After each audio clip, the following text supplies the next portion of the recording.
गलती हमारी भी तो है। इंडिया देखें कितनी तेज़ी से तरक्की कर रहा है, अगर वो अकड़ है किसी बात पे तो कोई बात है पीछे, उसकी इकॉनमी इतनी स्ट्रांग है, वो कर सकता है। तो हमें पहले अपने आप को मजबूत करना चाहिए, फिर उनको आंखों में आंखें डाल के जवाब देना चाहिए, वरना अभी हम इस काबिल नहीं है कि हम उनको जवाब भी दे सकें। इंडिया ने 1990s में आईआईटीज़ पे पैसा लगाया। आज वो आईआईटीज़ के जरिए लोगों को वो गूगल पे चेयर जो सीईओ बन जाते हैं। 1980s में जो ज़िया ने हमारे यहाँ पे आके एक्सट्रीमिज्म फैलाया, उसको जस्टिफाई करने के लिए ये सारी बात। अस्सलाम वालेकुम। जी वालेकुम अस्सलाम। सर आपका नाम? उमर। उमर। बिलावल भुट्टो जरदारी 12 साल के बाद इंडिया विजिट करने गए हैं। वहाँ उन्हें काफ़ी ज़्यादा तनकीद का निशाना बनाया गया। इंडिया के फॉरेन मिनिस्टर जयशंकर ने कहा है कि पाकिस्तान की जो मेन इंडस्ट्री है ना, वो टेररिस्ट इंडस्ट्री है, और बिलावल भुट्टो जरदारी उस इंडस्ट्री के स्पोक पर्सन हैं। क्या कहेंगे आप? मैम सबसे पहले तो मैं ये कहना चाहता हूँ कि जब इंडिया ने आर्टिकल 370 जो ख़त्म किया था, तो जब से इमरान खान साहब ने कहा था कि हम इनके साथ किसी किस्म के कोई ताल्लुकात नहीं रखेंगे, ठीक है, इनका जाना बनता ही नहीं था, क्योंकि जब से ये कश्मीर के अंदर आर्टिकल 370 ख़त्म नहीं करेंगे, हमारे इंडिया के साथ किसी किस्म का कोई ताल्लुकात रखना बनता नहीं है, और इनको नहीं जाना चाहिए था। अब चले गए हैं और वहाँ जाके जो कुछ हुआ है वो आपके सामने है। ना तो उन्हें ठीक से वेलकम किया गया, कोई उनसे हैंडशेक नहीं किया गया, सिर्फ एक नमस्ते किया गया, बड़ा ठंडा सा वेलकम हुआ उनका।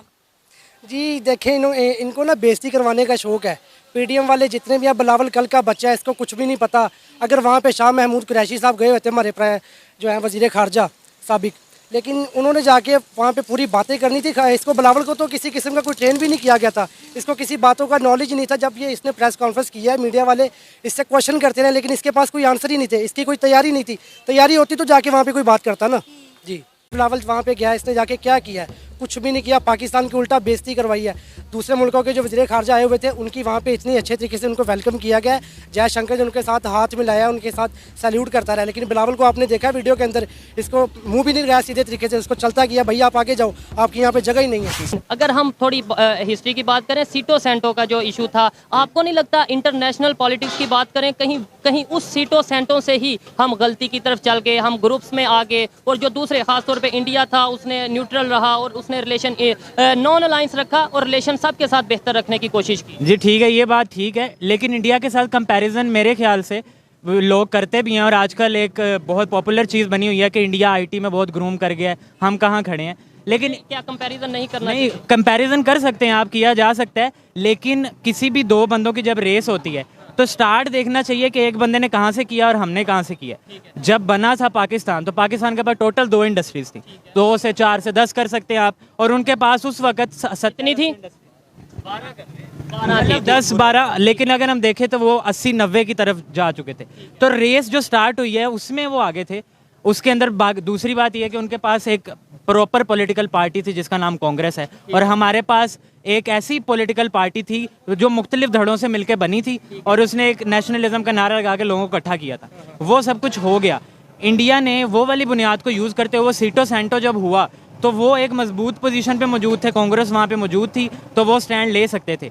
हमारे यहाँ पे डिक्टेटर पावर में था। अब हम दे देते हैं इल्ज़ाम सारा पॉलिटिकल पार्टीज़ को, लेकिन सीटो सेंटो ना किसी पॉलिटिकल पार्टी ने साइन किया, वो एक डिक्टेटर ने साइन किया। अच्छा, इस बात से मैं एग्री करता हूँ कि वो सियासी पार्टीज पे हम जो सा वो इल्ज़ाम लगाने के लिए देखना चाहिए वो किया किसने। आपने ये बोला कि रेस स्टार्ट हुई, वो रेस में ही पहले थे, आगे थे, लेकिन मैं इस बात से थोड़ा सा डिसएग्री करता हूँ। 80s तक हमें ये जब हम बुक्स में पढ़ते हैं बताया जाता है पाकिस्तान एशियन टाइगर था, पाकिस्तान बहुत तेज़ी से GDP और ये सब कुछ बेहतर चल रहा था, इंडिया में गुर्बत थी। अब तब हमें याद नहीं था आ रहा कि वो रेस में हमारे से आगे थे। तब तो हम मतलब ये कहते थे वहाँ वॉशरूम नहीं है, वहाँ टॉयलेट नहीं है, वहाँ गुर्बत बहुत है। आज हम ये कहते हैं कि वो रेस में आगे थे, तो मतलब नहीं, रेस में आगे से मुराद ये थी कि जो आपने मुझसे सीटो सेंटो का सवाल किया ना, कि सीटो सेंटो में इंडिया नहीं गया, हम गए। मैंने उसका जवाब दिया कि इंडिया के पास बारगेनिंग पोजीशन थी, इसलिए वो नहीं गए, हमारे पास वो बारगेनिंग पोजीशन नहीं थी। दूसरा, जब हम करते हैं कि जी 2000 हाँ कि जी 9/11 हुआ, हम चले गए, एक